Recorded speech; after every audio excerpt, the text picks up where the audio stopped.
இந்த India England series தொடங்குறதுக்கு முன்னாடி எத்தனை பேர் இது இவ்வளோ க்ளோஸாக போகும் அப்படின்னு அனுமானிச்சிருப்பாங்க. சரி, அது கூட விடுங்க. ஏன்னா கண்டிப்பாக நிறைய பேர் யோசிச்சிருக்கலாம், இல்லை க்ளோஸாக இருக்கும் அப்படின்னு. பட் எத்தனை பேர் 5 டெஸ்ட்டும் 5 நாள் போகும்னு நினச்சிருப்பாங்க? அந்த மாதிரி அமைஞ்ச ஒரு ஆண்டர்சன் தெண்டுல்கர் ட்ரோஃபி இது. அண்ட் உங்களுக்கு இந்த வீடியோ ஃபுல்லாக பார்க்கணும்னா மறக்காமல் அந்த லிங்கை கிளிக் பண்ணுங்கள். என்னோடய சேனல் கெத்திஸ் கிரியேட்டிவ்க்கு சப்ஸ்கிரைப் பண்ணுங்கள். இந்த ஒரு டெஸ்ட் மேட்ச் 4வது நாள்லேயே முடிஞ்சிட போகுது. ஓகே, அந்த ஸ்ட்ரீக் பிரேக் ஆகுது. 24 நாள் சீரீஸாக ஆக போகுது அப்படின்னு நினைக்கும்போது திரும்ப மழையிலேருந்து வந்த ஒரு ட்விஸ்ட். அண்ட் எத்தனை ட்விஸ்ட் இந்த சீரீஸ் முழுக்க ட்விஸ்ட்டு ட்விஸ்ட்டு ட்விஸ்ட்டு ட்விஸ்ட்டு அப்படின்னு சொல்லிட்டு அது கிட்டத்தட்ட வாடிக்கையாகவே ஆயிடுச்சு. எதிர்பாராததை எதிர்பாருங்கள் அப்படிங்கிறது இந்த சீரீஸுக்கே ரொம்ப ரொம்ப பொருத்தமான ஒரு வாசகம். அப்படிப்பட்ட நாள் தான் இன்று.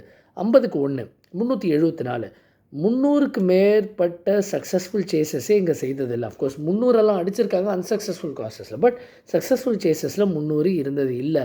அப்படிங்கிற பட்சத்தில் இது இந்தியாவுக்கு சாதகமாக இருக்கும், இந்தியா ஜெயிச்சிருவாங்க அப்படின்னு நினைக்கும்போது அங்கேயும் நிகழ்ந்தது ஒரு ட்விஸ்ட்டு. ரைட், ஆரம்பத்தில் கொஞ்சம் ஸ்ட்ரகிள் இருந்தது. ஆலி போப் சரியாக கம்ஃபர்டபுளாகவே இல்லை அவரோட ஸ்டேயில். பென் டக்கெட் நல்லா ஆடி அவுட் ஆனார். இந்தியாவோட போலர்ஸ் முதல் 1 மணி நேரம் பிரமாதமாக போட்டாங்க. குறிப்பாக முகமது சிராஜ் எப்போதும் போல் அற்புதமாக போலிங் போட்டுட்டு இருந்ததை நம்ம பார்த்தோம். ஸோ அந்த தருணத்துலேயும் பெரிய ஒரு வாய்ப்பு இருந்தது இந்தியாவுக்கு. பட் அதுக்கப்புறம் ஒரு நிகழ்வு. 2 யார்க்ஷயர் பேட்டர்ஸ் சேர்ந்தாங்க. 2 பேர் வித் கான்ட்ராஸ்டிங் ஸ்டைல்ஸ். ஒருத்தர் கெவின் பீட்டர்சன் மாதிரி ஒரு பேட்டரை பார்த்து வளர்ந்தவர், இன்னொருத்தர் இன்னும் கொஞ்சம் orthodox, Harry Brook and Joe Root. அவங்க 2 பேரும் ஆடிக்கிட்டே இருந்தாங்க.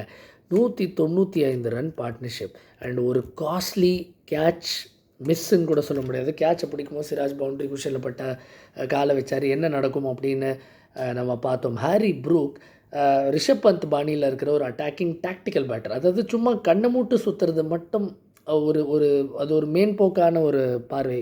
அவர் அப்படிப்பட்ட ஒரு மேம்போக்கான பேட்டர் இல்லை.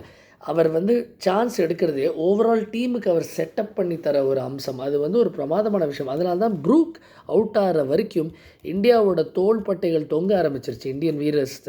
அதுக்கப்புறம் பார்த்திங்கன்னா ஒரு பெரிய ஓப்பனிங் கிடச்சிது. அதனால தான் 300க்கு 3லேருந்து 337 அதே மாதிரி கடைசியில் ஜோ ரூட் அவுட் ஆனதுக்கப்புறம் ஒரு 4 ஓவர் ரன்னே வரல. பட் அதுக்கு முன்னாடி பார்த்திங்கன்னா 114 150ன்னு 4.5 ரன்னுக்கு மேலே அடிச்சுக்கிட்டு இருந்தாங்க இங்கிலாந்து முதல் 2 செஷனில். ஸோ ஃபேசினேட்டிங் ஃபைனல் டே காத்திருக்கு நமக்காக.